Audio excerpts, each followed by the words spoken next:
Hello dear friends, this is Sahil Roy and I welcome you to my YouTube channel AU Commerce Scholar. Today's topic is Traditional and Modern Impact of Principles of Management by Henry Fayol. Henry Fayol जी ने 14 Principles of Management दिए थे, तो आज उन 14 Principles में को जब हम स्टडी करेंगे तो हम ये देखेंगे कि उनके क्या ट्रेडिशनल इम्पैक्ट थे और क्या मॉडर्न इम्पैक्ट थे। तो आइए हम ट्रेडिशनल और modern impact of principles of management which is given by Henry Fayol को स्टडी करते हैं। ये क्लास 12 की बुक में है और it is very important, examination purpose के लिए इंपॉर्टेंट है क्योंकि कई बार पूछा जाता है। सबसे पहली चीज़ है नेम ऑफ द प्रिंसिपल, फिर हम ट्रेडिशनल इम्पैक्ट की बात करेंगे, फिर मॉडर्न इम्पैक्ट की बात करेंगे। सबसे पहला है division of work. Division of work की अगर हम बात करें तो ट्रेडिशनल इम्पैक्ट की specialisation in workers job design. जो वर्कर्स का जॉब डिज़ाइन है, जो भी वर्कर्स के लिए जॉब डिज़ाइन किया जाता है, उसमें स्पेशलाइजेशन होना चाहिए कि वर्कर्स का जॉब इस हिसाब से डिज़ाइन किया जाए कि वर्कर्स स्पेशलाइज्ड हो जाए। आज के टाइम पे मॉडर्न इम्पैक्ट की बात करें डिवीजन ऑफ वर्क में, generalisation in workers job design. इसका मतलब ये है कि ज़्यादातर वर्कर्स मिलते जुलते काम कर सकते हैं।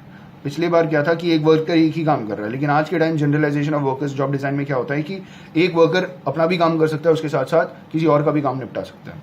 दूसरा अथॉरिटी एंड रिस्पॉन्सिबिलिटी। अथॉरिटी का मतलब होता है power to take decision and responsibility का मतलब होता है obligation to complete a task, job जो भी आपको काम मिला है तो obligation to complete a given task और अचीव योर टारगेट। ट्रेडिशनल में बोला जा रहा है मैनेजर्स को पूरी की पूरी अथॉरिटी दी जाती थी। अथॉरिटी और रिस्पॉन्सिबिलिटी मतलब रिस्पॉन्सिबिलिटी देना और अथॉरिटी का काम पूरा मैनेजर्स के हाथ में होता था। आज के टाइम में एम्प्लॉयज़ आर एम्पावर्ड, एम्प्लॉयज़ के पास भी अथॉरिटी होती है। ट्रेडिशनल इम्पैक्ट में मैनेजर्स के पास पूरी अथॉरिटी थी, आज के टाइम पे एम्प्लॉयज़ के पास भी अथॉरिटी होती है। डिसिप्लिन की अगर हम बात करें तो डिसिप्लिन में बोला जा रहा है ट्रेडिशनल में कि फॉर्मलाइज रूल्स एंड रेगुलेशंस। जो रूल्स और रेगुलेशंस थे बड़े फॉर्मल थे और उसे फॉर्मलाइज किया जाता था ताकि ऑर्गेनाइजेशन का काम सही हिसाब से रहे और डिफरेंसेस भी रहे मैनेजर्स में और वर्कर्स के बीच में डिफरेंसेस भी रहे कि मैनेजर्स बड़े सुपीरियर हैं, उनके पास बहुत सारी अथॉरिटी है, सब जो उनके सबॉर्डिनेट्स हैं, जो वर्कर्स हैं, मैनेजमेंट हायरार्की ऑफ मैनेजमेंट के नीचे काम करते हैं, उनके पास कोई अथॉरिटी नहीं रहे, वो अपने काम से काम रखें।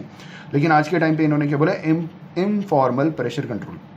इनफॉर्मली भी प्रेशर दिया जाता है और चीज़ों को कंट्रोल किया जाता है। इनफॉर्मली भी डिसिप्लिन आप मेंटेन कर सकते हैं एक ऑर्गेनाइजेशन के अंदर, जहाँ पे अथॉरिटी वाली बात ही नहीं है, जहाँ अथॉरिटी रिस्पॉन्सिबिलिटी वाली बात नहीं है। इनफॉर्मली आपने चीज़ों को कंट्रोल कर लिया। Fourth one is unity of command. अब यूनिटी ऑफ कमांड में इन्होंने बोला ट्रेडिशनल इम्पैक्ट में subordinates report to only one boss. पहले क्या होता था कि सबॉर्डिनेट एक बॉस को रिपोर्ट करें, अब क्या है subordinate reports to multiple boss. तो मॉडर्न में क्या है कि एक बॉस के साथ साथ अलग अलग बॉसेस को भी सबॉर्डिनेट्स मतलब जो मैनेजर्स के नीचे काम करते हैं या सुपीरियर के नीचे काम करते हैं वो अलग अलग लोगों को भी क्या करें, रिपोर्ट करें। Fifth one is unity of direction. किस डायरेक्शन में काम करना है? ट्रेडिशनल इम्पैक्ट कहता है कि function of one direction. Traditional impact ये कहता था कि वहाँ सिर्फ एक ही काम करना है, एक ही डायरेक्शन में काम करना है। मैनेजर्स मैनेजमेंट का काम करें, वर्कर्स का काम करें। किस मैनेजर्स को वर्कर्स के काम से कोई लेना देना नहीं है, मतलब वर्कर्स कैसे भी काम करें, और वर्कर्स को मैनेजर्स की प्लानिंग, ऑर्गेनाइजिंग, स्टाफिंग, डायरेक्टिंग से कोई लेना देना नहीं है। तो ये था फंक्शंस ऑफ वन डायरेक्शन। लेकिन मॉडर्न में क्या कह रहे हैं, फंक्शंस है मल्टीपल डायरेक्शंस। यहाँ पे अलग अलग काम, मतलब यहाँ पे ये बोला गया है कि जो प्लानिंग करे ऑर्गेनाइजिंग नहीं करेगा, जरूरी नहीं, क्योंकि टॉप लेवल मैनेजर्स प्लानिंग करते हैं, ऑर्गेनाइजिंग नहीं करते। ऑर्गेनाइजिंग का काम मिडिल लेवल मैनेजमेंट का होता है। लेकिन मॉडर्न अप्रोच में क्या होता है, ये फंक्शंस है मल्टीपल डायरेक्शंस। यहाँ प्लानिंग भी करेंगे, वही मैनेजर प्लानिंग भी कर रहा है, वही ऑर्गेनाइजिंग भी कर रहा है, वही स्टाफिंग भी कर रहा है, वही डायरेक्टिंग भी कर रहा है, वही कंट्रोलिंग भी कर रहा है। तो ये यूनिटी ऑफ डायरेक्शंस की बात हो गई। Six point is subrogation of individual interest to common goal. अब यहाँ पे क्या है कि अगर इस पॉइंट की, इस प्रिंसिपल की अगर बात करें तो जो इंडिविजुअल इंटरेस्ट है उसे कॉमन गोल की तरफ मोल्ड करना, मतलब हर ऑर्गेनाइजेशन में अलग अलग इंडिविजुअल्स अलग अलग बैकग्राउंड के लोग काम करते हैं, तो सबका अलग अलग काम करने का तरीका अलग होता है, सबकी अलग अलग सोच विचारधारा सब अलग होती है, अलग अलग डिपार्टमेंट होते हैं, अलग अलग ग्रुप्स होते हैं, तो सब अपने हिसाब से काम करते हैं। तो यहाँ पे ज़रूरत क्या है कि सारे के सारे मिलकर के ऑर्गेनाइजेशनल गोल के प्रति काम करें। तो ट्रेडिशनल इम्पैक्ट क्या था कि employees are committed to the organisation. जो एम्प्लॉयज़ थे वो कमिटेड थे ऑर्गेनाइजेशन के प्रति, वो कुछ भी करेंगे ऑर्गेनाइजेशन के लिए करेंगे, अपने बारे में नहीं सोचेंगे। लेकिन मॉडर्न में बोला गया कि organisation is committed towards the employees, क्योंकि मॉडर्न जो इम्पैक्ट कहता है वो ये कहता है कि ऑर्गेनाइजेशन उनके जो मेन असेट्स है वो उनके एम्प्लॉयज़ ही तो हैं। अगर आपके एम्प्लॉयज़ बहुत अच्छे होंगे तभी तो आप अच्छे से काम कर पाओगे। अगर एम्प्लॉयज़ अच्छे नहीं, और एम्प्लॉयज़ अच्छे तब होंगे जब आपके ऑर्गेनाइजेशन में डेडिकेशन होगा काम के प्रति, या हार्मनी होगा, उसके बाद आपका वर्किंग एनवायरनमेंट बहुत अच्छा होगा। तो ये वर्किंग एनवायरनमेंट अच्छा प्रदान करने के लिए, देने के लिए एम्प्लॉयज़ ऑर्गेनाइजेशन बहुत मेहनत करता है, बहुत काम करता है, ताकि वो एम्प्लॉयज़ को भी ये फीलिंग आनी चाहिए कि हाँ, ऑर्गेनाइजेशन डिपार्टमेंट हमारे बारे में कुछ सोचता है, तो हमें भी अपना 100% देना चाहिए। अगला रेम्यूनरेशन ऑफ पर्सनल। पर्सनल का मतलब ह्यूमन रिसोर्स होता है, रेम्यूनरेशन का मतलब इकोनॉमिक एक्टिविटी के बदले में जो आपको पैसे मिलते हैं। It can be salary, it can be wages, it can be commission, it can be anything. और ये जो वहाँ पे वर्कर्स को मिल रहा है, तो यहाँ पे बोला जा रहा है कि ट्रेडिशनल इम्पैक्ट में कि रीजनेबल पे रिवॉर्ड, जो भी वो काम करते हैं उसके बेसिस के ऊपर उनको पे रिवॉर्ड दे दिया जाता है। अब है परफॉर्मेंस बेस्ड रिवॉर्ड। आप जितना ज़्यादा काम करेंगे, जितना इफेक्टिवली एफिशिएंटली काम करेंगे, आपको उतना अच्छा सैलरी मिलेगा, वेजेस मिलेगा। यहाँ पे मॉडर्न इम्पैक्ट कहा गया। सेंट्रलाइजेशन। अब सेंट्रलाइजेशन क्या होता है? सेंट्रलाइजेशन और डिसेंट्रलाइजेशन की अगर हम बात करें तो सेंट्रलाइजेशन एक छोटे ऑर्गेनाइजेशन का पार्ट होता है। छोटे ऑर्गेनाइजेशन में सेंट्रलाइज चीज़ें हो सकती हैं, लेकिन बड़े ऑर्गेनाइजेशन में चीज़ें डिसेंट्रलाइज्ड होती हैं, जहाँ पे आप अपने जो अथॉरिटी है उसको आप अपने सबऑर्डिनेट्स को आप पास ऑन करते हो। तो यहाँ पे बोला गया ट्रेडिशनल इम्पैक्ट में power in the hands of top level, लेकिन अब क्या हो गया कि powers distributed evenly at every level. तो ट्रेडिशनल इम्पैक्ट कह रहा था कि पावर जो था वो सिर्फ टॉप लेवल के पास था, लेकिन मॉडर्न इम्पैक्ट कहता है कि हर लेवल पे थोड़ा थोड़ा इवनली पावर डिस्ट्रीब्यूटेड। पावर का मतलब अथॉरिटी। स्केलर चेन की बात करें, scalar chain is a form, जो कम्युनिकेशन होता है उसमें यूज किया जाता है स्केलर चेन। तो ये ट्रेडिशनल इम्पैक्ट में कह रहे थे कि smooth flow of information by passing through every level. तो हर लेवल पे जब इन्फॉर्मेशन पास होगी तो सबको जानकारी होगी कि ऑर्गेनाइजेशन डिपार्टमेंट में काम क्या हो रहा है और क्या इन्फॉर्मेशन है, क्या न्यूज़ है, क्या अच्छा हो रहा है, क्या गलत हो रहा है, सब कुछ। और बेसिकली ये रिटन फॉर्म में होता था, अभी भी रिटन फॉर्म में ही होता है formal communication. In modern impact की बात करें, flatter and shortcut communication. Flatter and shortcut communication का मतलब ये है कि ज़रूरी नहीं है कि आप हर एक लेवल को लेकर के चलो, हर एक इंडिविजुअल को आप सारी इन्फॉर्मेशन पास करो। मॉडर्न इम्पैक्ट ये कहता है कि जिससे मतलब है उसके पास डायरेक्ट आप फॉर्मल कम्युनिकेशन पहुंचा सकते हैं। ऑर्डर की अगर हम बात करें तो ट्रेडिशनल इम्पैक्ट में इन्होंने बोला orderly arrangement of man and material for control.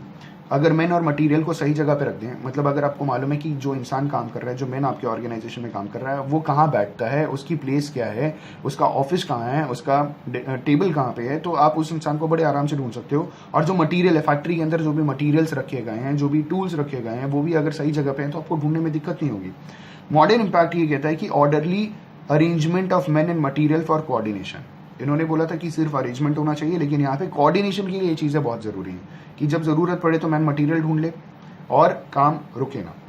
Equity की अगर हम बात करें तो यहाँ पे बोला गया ट्रेडिशनल इम्पैक्ट में kindness and just treatment of employees. Equity का मतलब बराबरी वाली बात है कि काइंडनेस से आप ट्रीट करो और एम्प्लॉइज को एम्प्लॉइज की तरह ट्रीट करो। लेकिन मॉडर्न में कहा जा रहा है डेवलपिंग सेंस ऑफ ओनरशिप, कि जो भी लोग काम कर रहे हैं आपके ऑर्गेनाइजेशन में उनको ये लगना चाहिए कि वो मालिक हैं और वो अपना हर एक चीज़ को अपना समझ करके काम करें, तभी वो इफेक्टिवली काम कर सकते हैं। स्टेबिलिटी ऑफ टेन्योर की बात ये होती है कि एक ऑर्गेनाइजेशन में जितने भी वर्कफोर्स काम करते हैं उनका टाइम मतलब कितने समय तक वो काम करते हैं। कई ऑर्गेनाइजेशन उनको फ्रीक्वेंटली निकाल तो नहीं देता। तो स्टेबिलिटी ऑफ टेन्योर में यहाँ बोला गया है कि ट्रेडिशनल इम्पैक्ट में train employees to encourage them to remain. लोगों को ट्रेन किया जाता है ताकि वो उनको एनकरेजमेंट मिले कि वो ऑर्गेनाइजेशन के अंदर रहें और काम करें। इम्पैक्ट जो मॉडर्न इम्पैक्ट है वो कह रहे हैं on going employees training and development. यहाँ पे एक बार ट्रेन करते थे ताकि ऑर्गेनाइजेशन के अंदर लोग काम करें। यहाँ पे बोला जा रहा है कि थोड़े थोड़े समय पे बार बार ट्रेन किया जाता है, मोटिवेट किया जाता है, इनकरेज किया जाता है कि वो ऑर्गेनाइजेशन के प्रति अपना इंटरेस्ट खोए ना और मन लगा करके काम करें। इनिशिएटिव की अगर हम बात करें तो मैनेजर्स ट्रेडिशनल इम्पैक्ट में कह रहे हैं कि managers are encourage to give new ideas. Managers नए आइडियाज देते थे, लेकिन आज के टाइम वर्कर्स को इनकरेज किया जाता है, क्योंकि अल्टीमेटली काम कौन करने वाला है? वर्कर्स काम करने वाले हैं। तो वर्कर्स को क्या चाहिए, कैसा चाहिए, कैसा एटमॉस्फेयर चाहिए, कैसा एनवायरनमेंट चाहिए और कैसी टेक्नोलॉजी चाहिए, किस बेसिस पे वो काम करें।